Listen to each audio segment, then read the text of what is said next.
They don't value me might be the most comfortable explanation you will ever be handed. It puts the problem out there, on them, on the culture, on the boss who doesn't get it.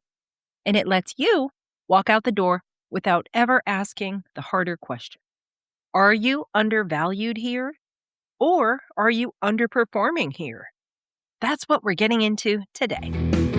Welcome to the Bold Life School, the show that empowers you to elevate your life and to step into your full potential. I'm your host, Jamesyn, and this is where ambition meets authenticity, where you'll find the tools and inspiration to grow, evolve, and thrive. Each week, we dive into powerful topics that challenge the status quo, whether it's to break through limiting beliefs, navigate life's transitions, or embrace the bold moves that push you beyond your comfort zone.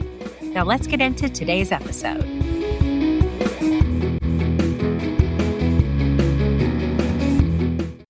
There's a popular piece of career advice that sounds like a battle cry for those feeling jilted in their current job. Go where you're valued. You've heard it. I've said it. You've probably said it to a friend who was being overlooked, passed over, who's upset because of their thoughts on their job circumstances. Maybe someone said it to you. It's on LinkedIn, memes, it's in the group chat, it's in the pep talk you give yourself on the drive home after a hard day where you did good work and nobody noticed. And I understand why we say this, why it lands so well. It gives you somewhere to point your frustration. It takes a vague feeling of being unseen or jilted and turns it into a plan. Leave. Go somewhere that sees you and believes in you and supports you. But I've watched women take that advice to go where you're valued and skip over something else that's really important. Reflection. The self-inquiry part. Am I undervalued or am I underperforming here? Reflection is how you answer that question honestly.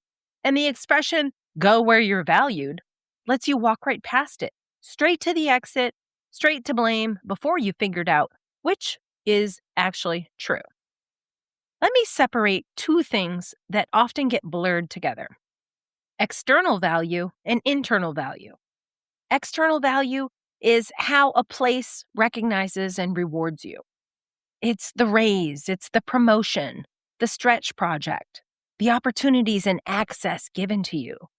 Whether your manager repeats your idea back to the room with your name still attached to it. External value is real in the workplace, and wanting it isn't shallow. It's how careers actually move.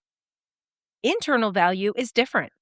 It's what you know you bring to the table, whether or not anyone has named it for you or validated it for you. The judgment you've built over 20 years, the strength and skill set the team quietly relies on you for, the value you'd still know you have on the day the external signals go quiet. It can be painful and frustrating to know your internal value, but not feel valued for your work.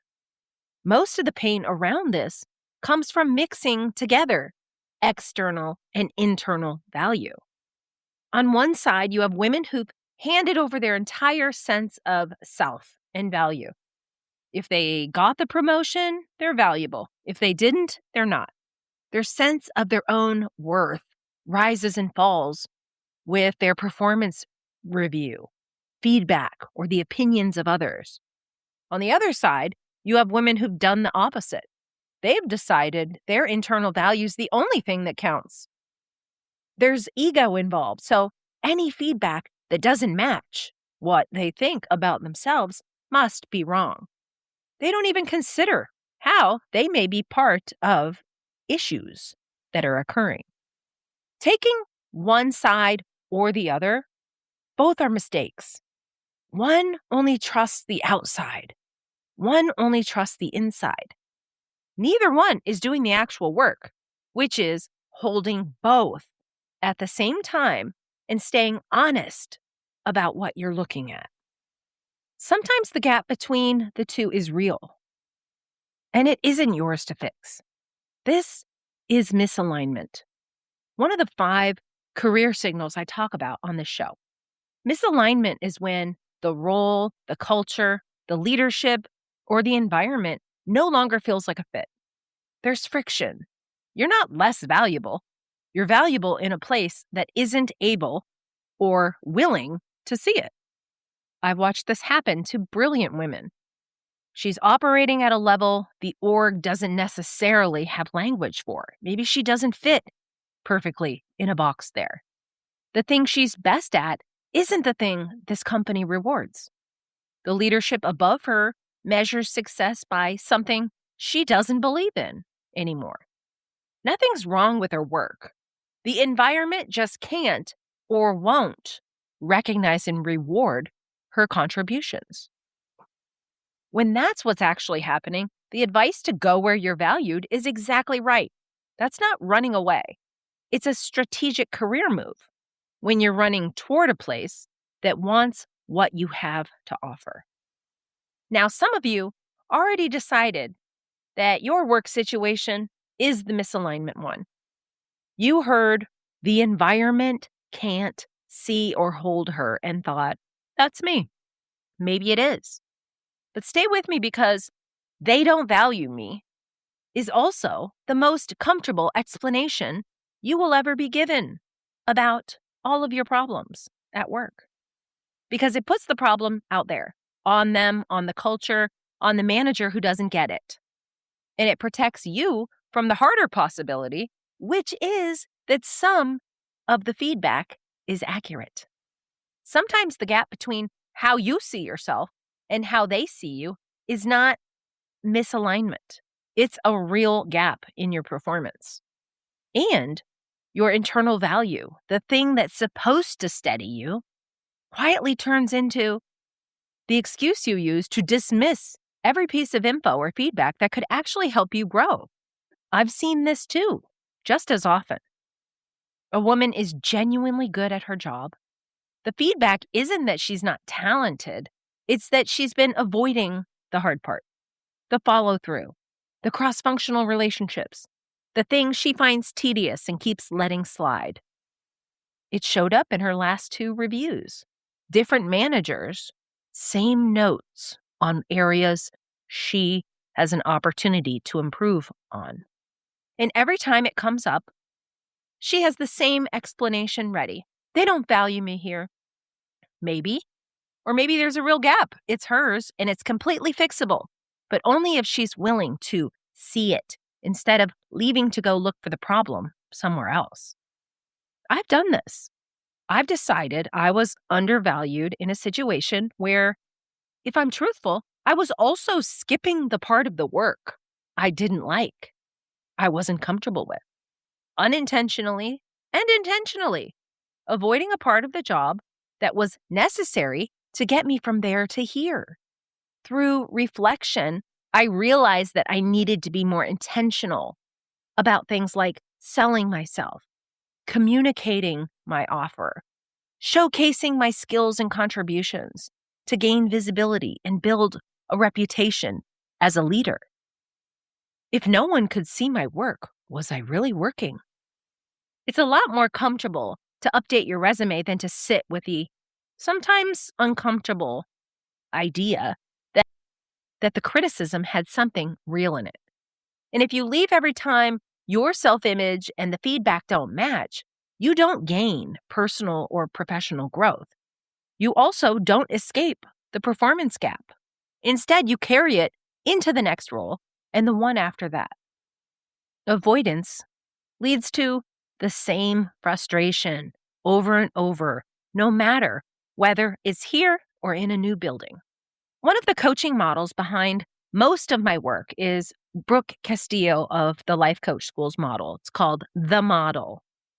The idea that circumstances are neutral and it's your thought about them that drives what you feel and what you do next. What you do, of course, dramatically affects your results in life. So here you have a piece of critical feedback. That's a circumstance. It's just what happened or what was said. It's neutral and doesn't mean anything. until you decide what it means. They don't value me is a thought that you have. I can learn something from this feedback is also a thought. It's very easy to get into the habit of taking the easy way out, to put the problem out there. Your thoughts go to judgment or blame instead of focusing on inquiry and reflection. So, how do you know if you're truly misaligned with your role, your boss, or your organization? You get honest with yourself before you decide to make a move, to leave.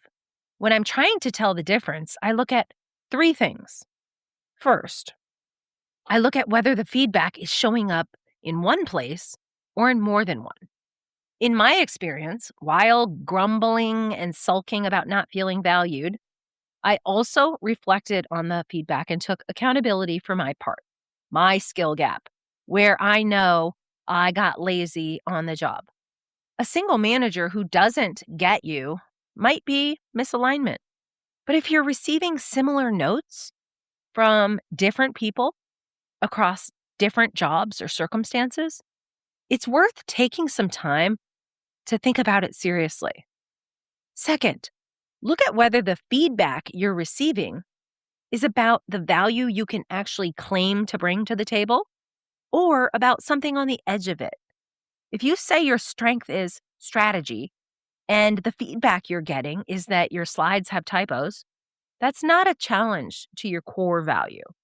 If you say your strength is leadership and the feedback is that people don't feel led, well, that's aimed straight at the thing that you're claiming you're so good at.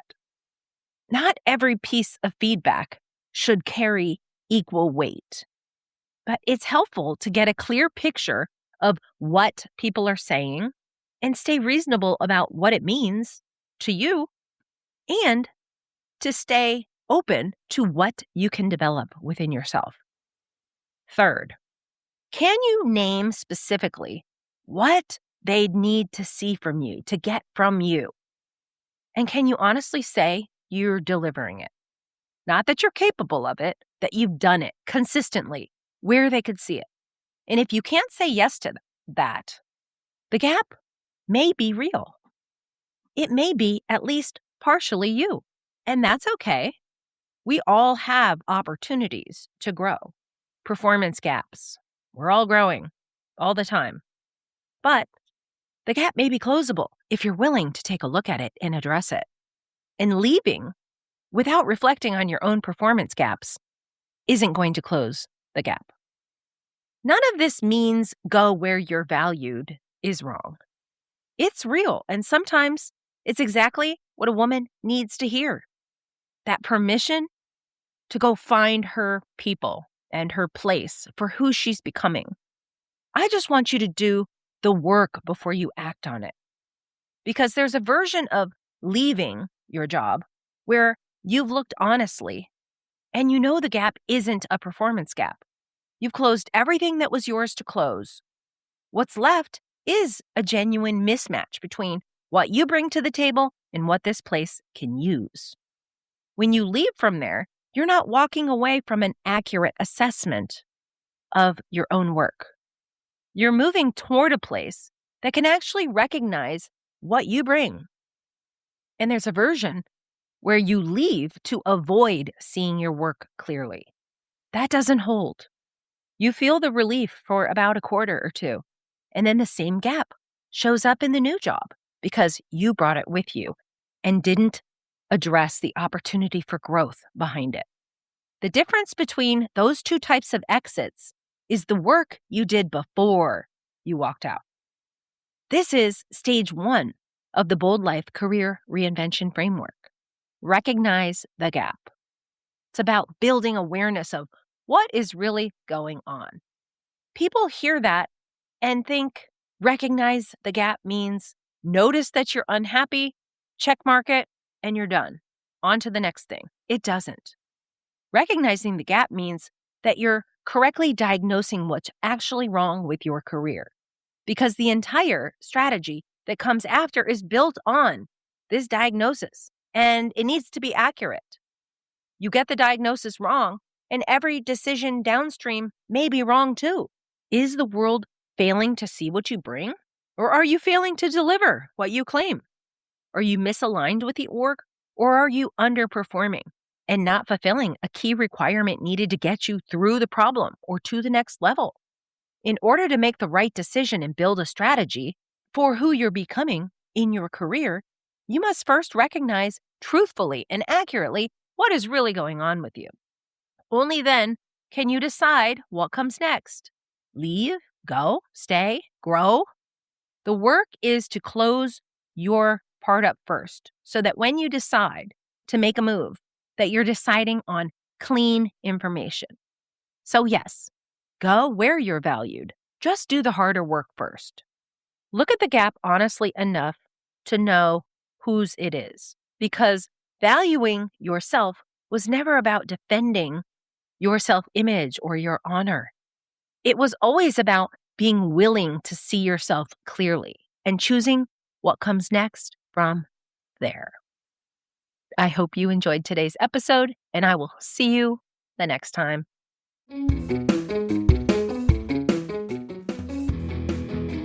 If you enjoyed today's episode, head over to theboldlife.coach for more resources, join our community, and start living your boldest life today.